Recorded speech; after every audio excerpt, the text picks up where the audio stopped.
Well, he says, you know, it's written all over your face. You're afraid of going to a seance. But he says, I know you. He says, you're going to come. And then he started telling me how brave I was when I was aboard ship, you know, different things. He says, you're not the same man, you're changed. You're chicken. That's all I needed to hear. I said, when do we go to a seance? So one Saturday evening, we were in the place. It was the very first time. Very beautiful place. The medium was a lady. She had a gorgeous new home in Montreal. And there were about 20 invited guests there. I wish I was one of them. And she communicated with the spirits for different people there. And they're telling them what the spirit said. One man said, I would like to talk to my friend that died 6 months ago. But I don't want him to appear. Just want to talk to him. Because he says, I don't trust you talking to my friend for me. So the medium says, let me inquire of the spirit. Yeah, the spirit will talk with you. And that big masculine voice was heard in the place. It says, hi, Frank. It's nice of you to ask for me to talk with you. And they had a little chat. And after it was over, Frank says, this is the greatest thing on earth, to be able to talk with the spirits of the dead. Then the medium said, we have a very special surprise tonight for you people. A spirit will manifest itself openly here in a few minutes. And it's like a big gust of wind hit the building. And right through the wall. Now the lights weren't terribly bright, but they were like living room lights. A couple of floor lamps and maybe some of these. And that translucent being seemed to come right out of the wall. How did you feel right at that moment? It's almost like my heart stopped a little bit. You know, very weird feeling. So it was a lady in a beautiful evening gown, swirling. And she said to Mary, my dear sister, you are so wonderful to have asked for me. And Mary fainted and fell right off her chair on the floor. And a couple of guys jumped up and picked her up, and spirit gone. And that was the beginning of it. That's how you got into it. Yeah, that's the way I got into it. After a while, you see, there's something interesting about the human mind. You can adjust to an awful lot of stuff.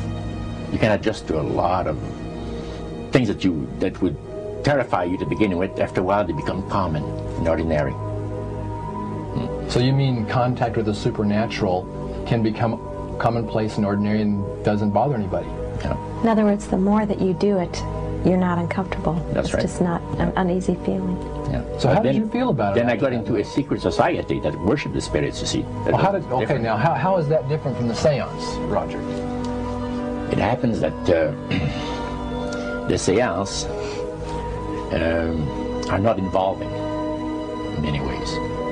But when you get into a secret society of spirit worshippers, then, and especially when you're invited there by the direction of the higher-ups in the spirit world, you never get out of there alive.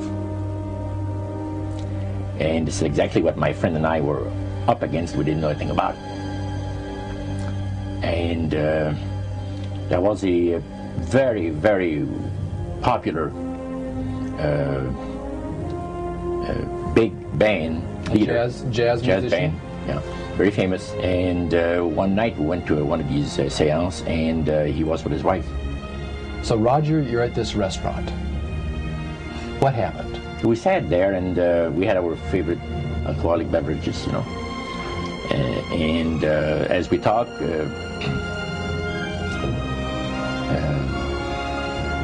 the band leader says, he says, I want power. I go right to the source of power. And he says, how do you think that I became famous the way that I am? Well, I said, you must have had some good luck. Well, he says, there's no such thing as good luck. He says, there's either some power working for you somewhere, or you don't get ahead in this world. Not in my type of occupation. So it went from there. We got talking about spirit worship. Did it intrigue you? Or did it make you want to find out more about what exactly he was talking about? Yeah. So he said the supposed spirits of the dead that you're talking with are demon spirits. They're fallen angels. They're beautiful beings. Just set it out, just like that. Oh yeah. It didn't make you uneasy when he said they were... Well, it shocked you a little bit, something that you first hear mentioned to you. He said, you guys have got a great future ahead of you. Because we've been told, the high priest of our society, secret society, has been told that the master has very special plans for you too. Now, what did he mean by the master? Satan. And we were interested to hear more about it. And he told us, he says, look, we worship spirits. We worship Lucifer and all his angels. They're just as beautiful as they did before they were cast out of heaven. He says there was a misunderstanding in the whole thing. He says among the inhabitants of the galaxies. And he says our master was misunderstood. And God did not bear with him like he does with people that make mistakes today. So we're in a warfare, good against evil. And we happen to be the evil ones, but we're not that bad. He says, I look at this business between the forces of good and evil. He says, you believe in one person believes in God, and everyone believes in Lucifer.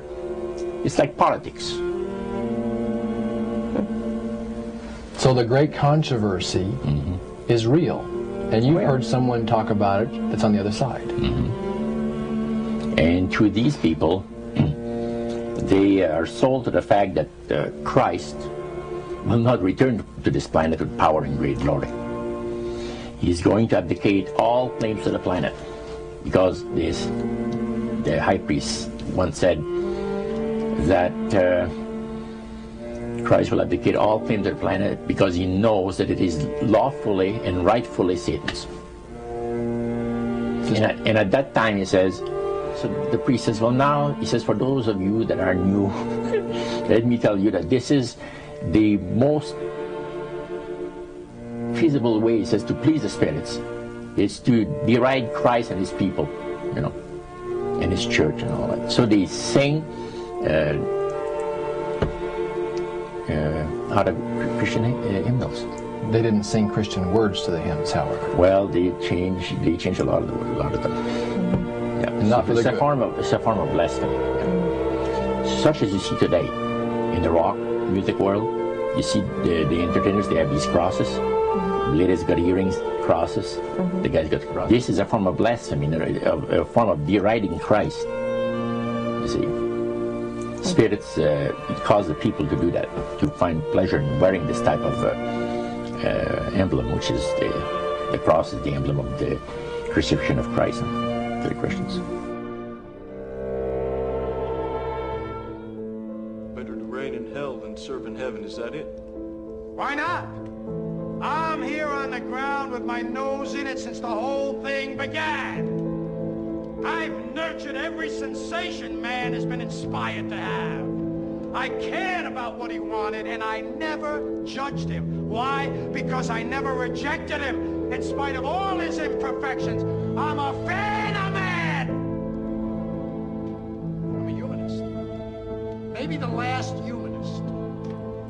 Who, in their right mind, Kevin, could possibly deny the 20th century was entirely mine?